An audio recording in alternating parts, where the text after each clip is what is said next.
A'udzubillahi minasyaitonirrajim. Bismillahirrahmanirrahim. Assalamualaikum warahmatullahi wabarakatuh.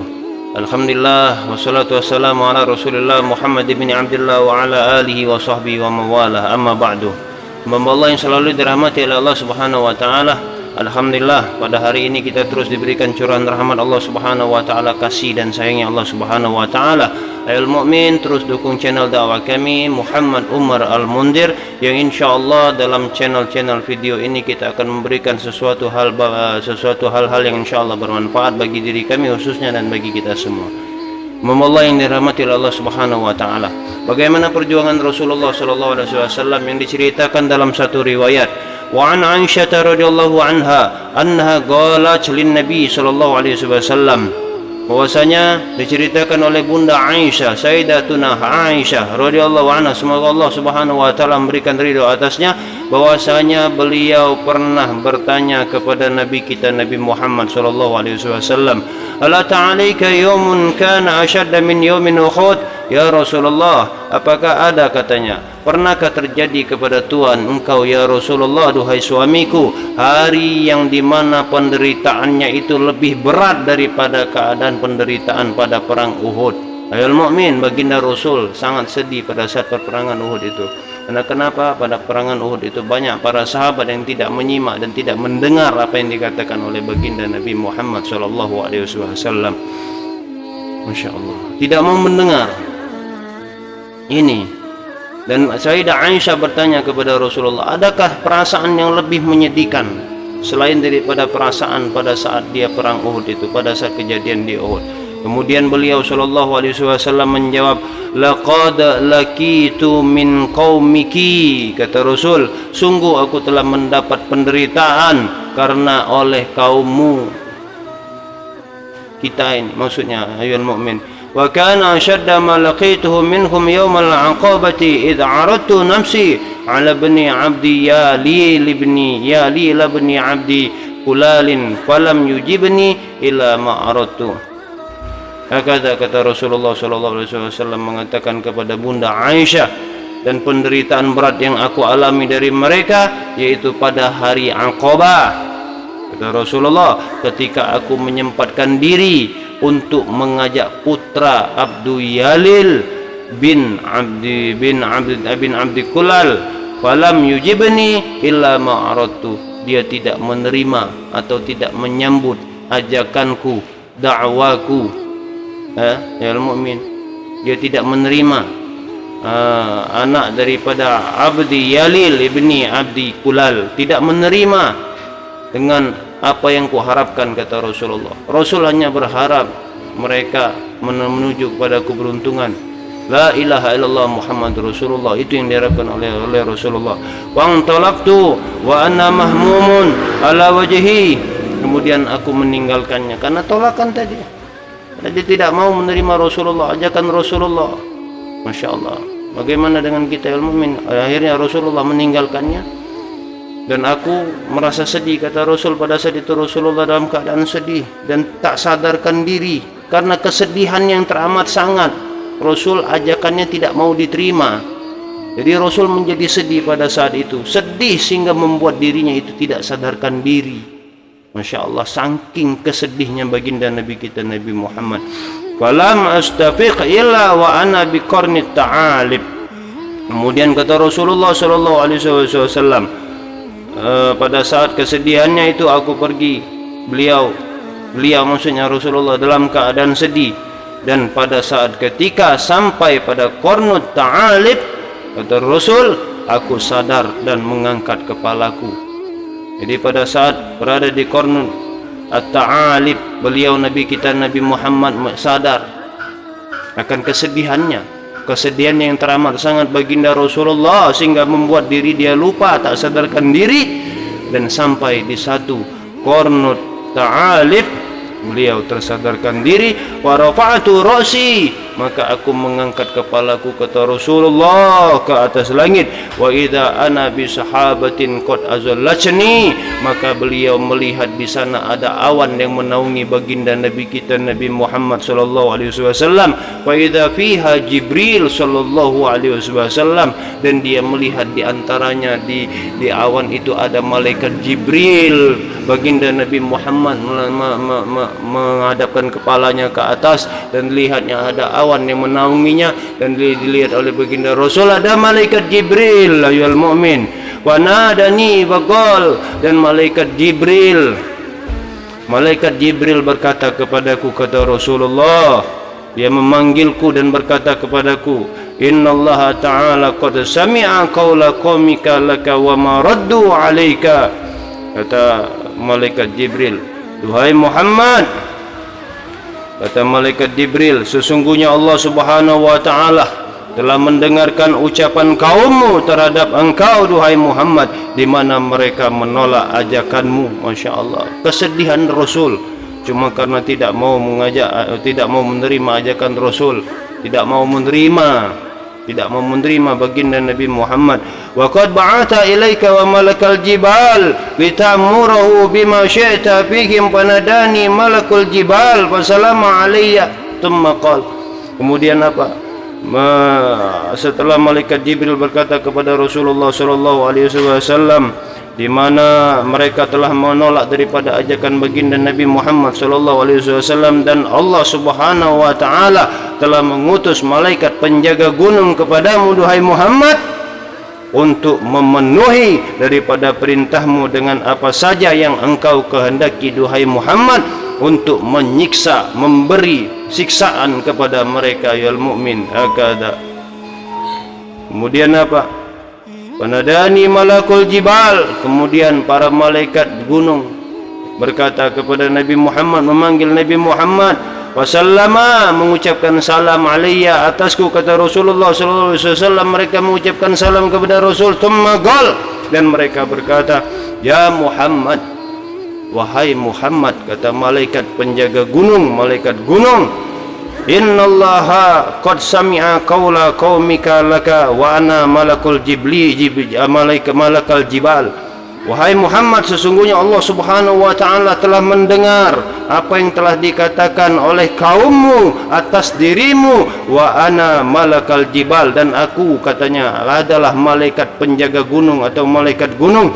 Wa qad ba'athani rabbi, sesungguhnya Allah Subhanahu wa taala mengutusku ilaika, untukmu, litamurani wa amrika fama syi'ta. Wahai Muhammad, ini katanya, aku, Tuhan Allah Subhanahu wa taala telah mengutus malaikat jibal, malaikat gunung, untuk memenuhi daripada perintah baginda Nabi kita Nabi Muhammad.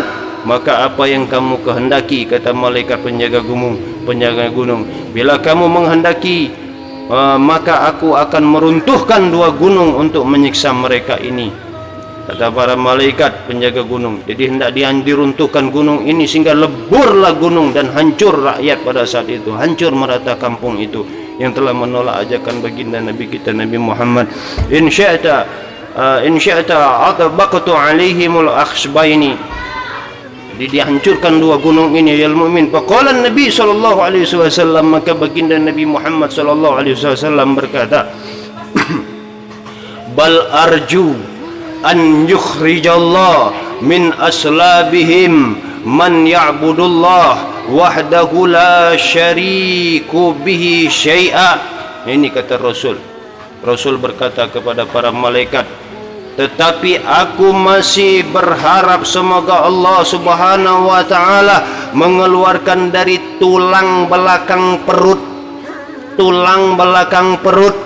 mereka orang yang beribadah kepada Allah Subhanahu wa taala yang Maha Esa, Allah yang Maha Esa, di mana ia tidak mempersekutukannya dengan sesuatu apapun. Harapan baginda Rasul terhadap umat yang menolak ajakannya, yang menolak kebaikannya, yang menolak akan diajak untuk menuju keberuntungan, sunnah-sunnah Rasul menuju keberuntungan. Ini yang dikatakan oleh Rasulullah sallallahu alaihi wasallam kepada malaikat Jibril, ya ayyuhal mu'min, bal arju ayyukhrijallahu min aslabin, min aslabihim may ya'budullaha wahdahu la syariku bihi syai'a. Ini yang dikatakan oleh baginda Nabi Muhammad, sungguh lembutnya hati baginda Nabi Muhammad, tetapi aku masih berharap semoga Allah Subhanahu wa taala mengeluarkan dari tulang belakang perut mereka, maksudnya anak keturunan mereka kelak, orang yang beribadah kepada Allah Subhanahu wa taala yang Maha Esa, di mana ia tidak mempersekutukannya dengan sesuatu apapun. Masya Allah ayyuhal mukmin, harapan Rasulullah, dakwah Rasulullah. Rasulullah itu cuma mau ngajak kita kepada Allah Subhanahu wa taala, mengajak kepada keberuntungan ayyuhal mukmin, mengajak kepada kebaikan. Makanya di setiap apa itu yang namanya kalam Rasulullah, hadis Rasulullah, Al-Qur'anul Karim itu adalah sifatnya Rasulullah, dan hadis-hadis itu adalah sifat atau perkataan Rasulullah dan yang telah diperbuat oleh para sahabat ayyuhal mukmin yang dirahmati oleh Allah Subhanahu wa taala. Lantas semudahnya kita mengatakan bahwasanya itu adalah bukan ajaran Rasul, atau kita mengatakan bahwasanya itu adalah sangat berat ayyuhal mukmin yang dirahmati oleh Allah. Khawatirnya kita menolak apa yang disampaikan oleh mereka para solihin, sama halnya seperti dalam riwayat ini ayyuhal mukmin, dakwanya Rasulullah, akan tapi mereka para solihin tetap berharap mereka kelak akan menyembah pada Allah dan tidak mempersekutukannya. Dan para solihin, para alim selalu berharap walaupun ayahnya tidak mau mendengarkan, kelak nanti anak-anaknya akan mau mendengarkan apa yang dikatakan oleh Allah dan apa yang disampaikan oleh baginda Nabi kita Nabi Muhammad sallallahu alaihi wasallam.